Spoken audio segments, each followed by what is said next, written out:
All right, great playing today to start. What was the key to your success today?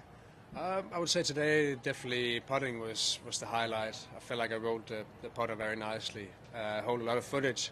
I felt like I had to almost today. I gave myself some tricky lies out there on the front nine, but kept rolling a few putts to keep me in it, and then I hit a good stretch. I got on a good run on the back nine, so very happy with the situation. But there's a few things in the game I'd like to improve a little bit.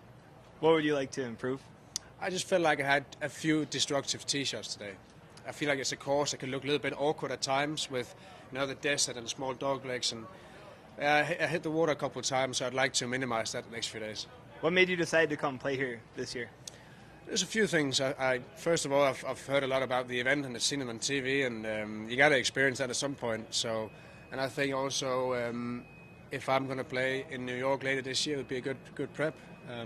So that's kind of my thoughts. Hopefully I'll be in New York, but you got to get there first. But I thought it might be a good idea to come here.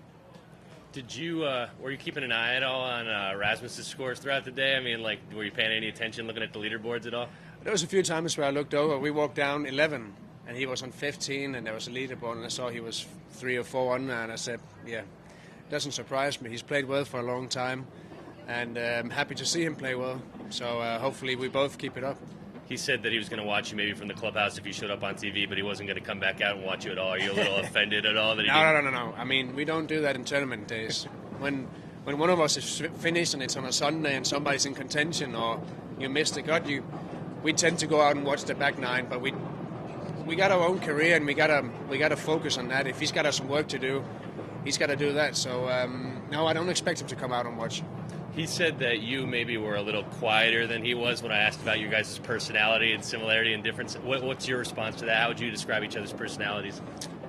Yeah, I mean, between a lot of the players and guys we know, they always say the same thing. He's a little bit more open, I'd say, but I don't see it as a bad thing necessarily, but it's just what people say. But yeah, we're quite similar in many ways, but there's probably a little difference. He's probably slightly more open to people than I am.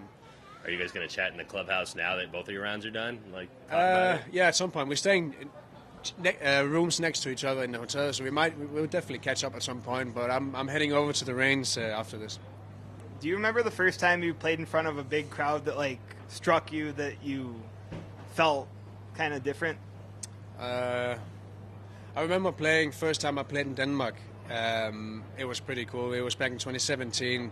I felt like it was massive crowds, and it can be a two-way thing. It can help you on, and it can also be a little bit. You don't want to get embarrassed. You don't want to be embarrassed, and you don't want to feel like you're playing bad golf. But I mean, I love playing. I love playing in front of people. It's if you don't love that, you're going to have a hard time, I think, going forward. So I think it's exciting. You can kind of see the hole down there. You're going to hopefully make some birdies, so you get people celebrating, or you can hear them at least. So I think it's great out there.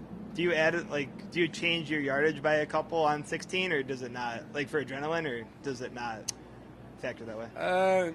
No, not really.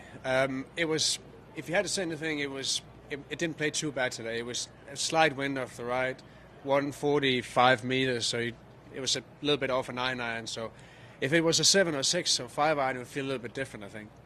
Nicolai, guys have talked about how it's tough to make the adjustment from playing in Europe to playing the PGA Tour full-time. Is there anything that you think you learned in your first season that you're going to try to do differently or might be easier this year? Yeah, the thing I've done different this year is got a place here now. I got a base in the US, and that's probably been the biggest difference. So you always have something to come back to. You got practice weeks, you got a golf club you're a member at, you're interacting with people, and I feel like that's been a difference for me this year. And get used to it. You just got to get used to it at times. But I love playing out here, and I think this year, with the adjustment of having a base, I think it's going to have a positive effect. But we'll see down the line. So far, it's felt great having a few weeks in Florida practicing, having a home more than going hotel. So is that where home base is Florida? Yeah. Nice. And your brother there too? Yeah, we're renting a place together, so nice. We always got each other's company, and so it's great. I mean, we enjoy it, and this is our first full year together over here, and very excited for it. Because last year, would you just go from 1 week to the next and stay in a hotel or something, or go all the way home? Yeah. Or how would you do it? Week to week and then go home. And it was okay to start with. But once you get in the middle of the season, you get in the majors, it just took too much travel. And I think if you want to be ready for them, you gotta sacrifice a little bit and then, but also invest in staying here, do a good prep, and then trying to play well in those weeks. And that's what we've done this year. We adjusted to that. What I felt last year, I said to Raz, I think it's a good thing getting a base here. I don't know. That's how I'm feeling, and we're quite similar. He took the advice, and I think he's happy with that one piece of good advice I gave him. So far, so good. Yeah.